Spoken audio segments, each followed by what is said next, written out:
Hey guys, welcome back to How to Build a Cyber Lab at Home with Kyle Slawczyk. And this is our last section of the build section, or I'm sorry, the last lecture of the build section. Talk about physical labs and how to build them. Now, it's kind of difficult for me to sit here and do a screencast of how to build a physical lab. So what I'm going to do is I want to talk about the architecture and how you would design a physical lab.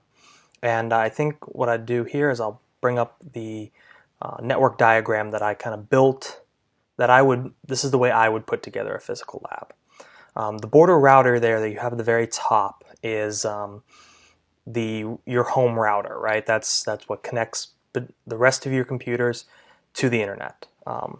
So what I would do is I would honestly put in a firewall between your border router and then have another router within that for your lab.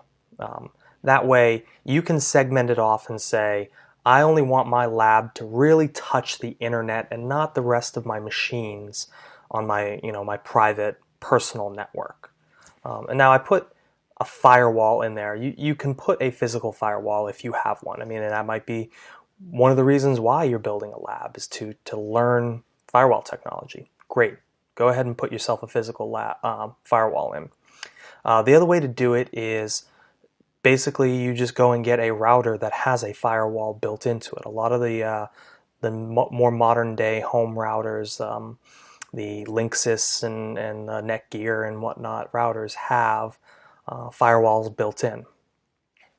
And then the last way you can do it is you can actually build a firewall out of a PC. If you have an old tower, you put two NICs into that tower, one that touches the border router, and then the other one is connected to the lab router, and you can build yourself a IP tables firewall, which is kind of the built-in Linux firewall.